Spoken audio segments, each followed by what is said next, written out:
When most importers look at their inspection report, they tend to focus on one thing. Did the shipment pass or did it fail? But your inspection results actually have a lot more to tell you about your factory and about your supplier base and about the problems that might be starting to quietly build up under the surface without you really noticing. So today we're talking about how the sharpest importers use the data that is in their inspection reports beyond just pass or fail to nip any quality risks in the bud and manage their inspection budgets more effectively. So let's get into it.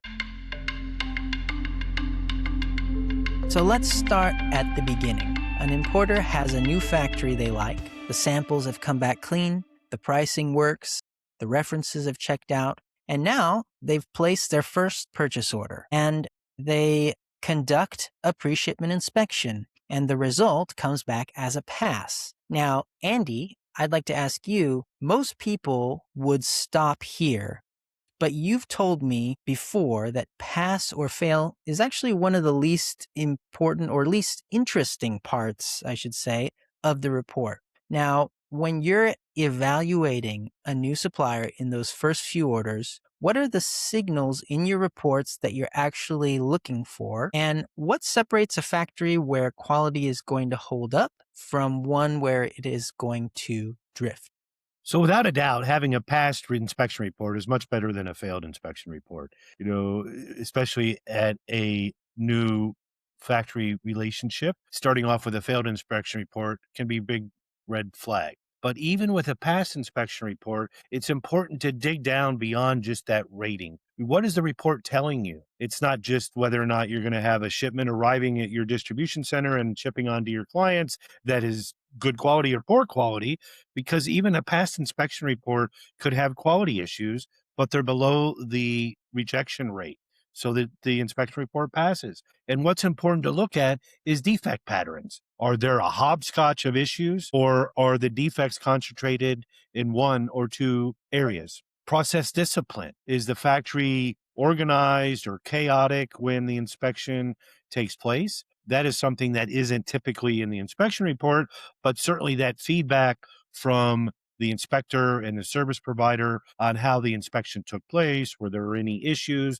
are important, because if a factory isn't prepared, they don't know how to prepare or stage or set up for inspection or what support to provide the inspector when the inspection is being conducted, it could be problematic. Responsiveness to any issues found. Are there defects or observations during the inspection that need to be addressed?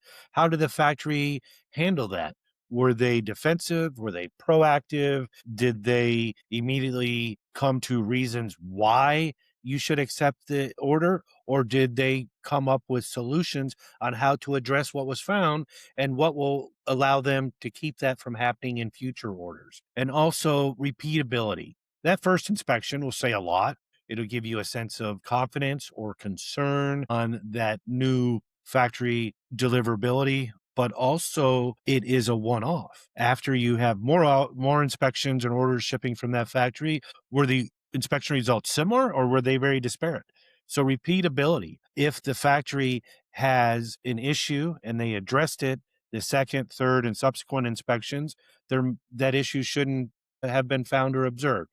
So looking at defect patterns can also provide insight into the process discipline by the factory, the responsiveness, the interaction with the factory on the inspection results, and also future repeatability or lack of repeatability can also provide insight into the quality and the processes that are being delivered by that factory. So early orders don't just fail loudly. Usually they end up drifting. So it's very important to understand and dig down into the report and what's being provided to you rather than a four-letter pass or fail result. Yeah, that's a great explanation, Andy. Really, you have to dig a little bit deeper and try to understand everything that's going on and look for those patterns. So now let's say that the importer is working with a handful of factories, right? And they've been inspecting every purchase order. Now, most companies,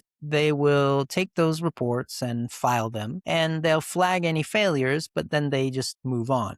but the sharpest ones tend to use that data to inform their decision making. So, Andy, how does that actually work in practice? And how are these sharp importers using their results to make better decisions? Sharp importers, or importers who are managing quality and not just checking a box and spending money, are using their inspection data to adjust inspection frequency, create supplier trust levels or rankings, so that they're using their inspection data not just to conduct inspections the same way across everybody, but to manage risk and not just spend money. It's important to understand that the goal isn't more inspections, it's smarter ones. As an inspection service provider, you're probably not expecting us to say, reduce your inspections at good suppliers and increase your inspections at poor suppliers. Well, we absolutely are. I want you and my entire team to spend your money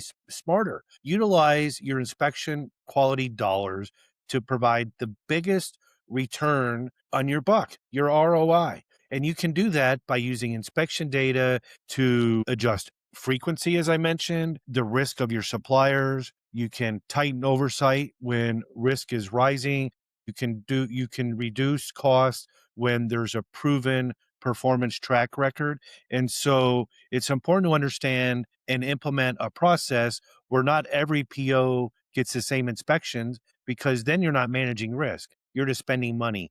So manage your inspection program to maximize your quality expense spend. Yeah, so really what you just said there is that some importers, the sharpest ones, are managing quality rather than just checking that box and spending money on inspections. And you can do things like adjust the frequency of your inspections. You can look at how much risk there is with different suppliers. So you tighten your oversight when the risk is higher at a supplier, or loosen it when a supplier has a good track record. So those are definitely some good ideas. Okay, so I want to make this a little bit more concrete. So Andy, could you tell me about a situation where a client spotted a pattern in their inspection data? Maybe there was something that kept showing up across their purchase orders or across their factories, and then they actually took a specific action because of that. I love to problem solve, and so does most of my team. We have a couple engineers on our team who often are working with our clients and their factory partners to delve down and see what is the root cause of an issue and address it and fix it so the issue is resolved once and for all. And the way that we often get to those projects is by pattern recognition. Pattern recognition is the key. If we have a client that is seeing the same defect across multiple suppliers in the same product or the same product category, then we can use that information to address and look into the details of routing the specifications. Is this a specification and communication issue with the suppliers rather than one factory only issue? So pattern recognition is it the same issue, same defect across multiple POs, across multiple suppliers, then most likely it's a system issue. If the issues are random, there is no correlation between the same factory or multiple factories and the defect they're having, and you're finding defects at the final random pre-shipment inspection, well, then intervention is too late. You can't inspect quality into a good. So we use that information to also understand that perhaps in line or a top of production inspection would be much more beneficial to catch the issues and address if it's process related, is it specification related. And so what good companies do is they use that inspection data to look for pattern recognition, and fixing the root cause and not just addressing the symptoms. So the outcome can lead to lower defect rates, fewer surprises, a more predictable inspection results. That we want to ensure that our clients don't miss ship dates. They don't miss delivery dates to their retail brick and mortar clients, product in stock, and they're not running out of stock or no inventory available for their e-commerce clients to buy. So it's really important that at the final inspection time, that we have some degree of confidence of what we're going to find. This is especially critical when there's pattern issues and systemic issues that we've seen over time. We want to move up those inspections in line or top of the line to solve and address the root cause once and for all, so the final inspections become a level of confidence and not a scramble to fix an issue after it's been produced and now you're in a time crunch. So if you see it twice, it's not random. It is systemic and it needs to be addressed. So it's about really looking for those root causes and not just the symptoms, and really digging in as our team at Insight likes to do. And really, Andy, an inspection report is worth a lot more, as we've said, than just a green light on one shipment. We can read it as a signal about the factory or about your supplier base. We can really look into those inspection reports and maybe find small problems that might grow into something bigger down the line. And so thank you for sharing these insights, Andy. And to our viewer, if you'd like someone on the ground who can audit your factory in 32 countries, conduct inspections, and help you spot the patterns that are hiding in your inspection reports, reach out to us through our website. We'd be happy to talk to you, and be sure to give us a like and subscribe for more about what's shaping quality and compliance today. Take care.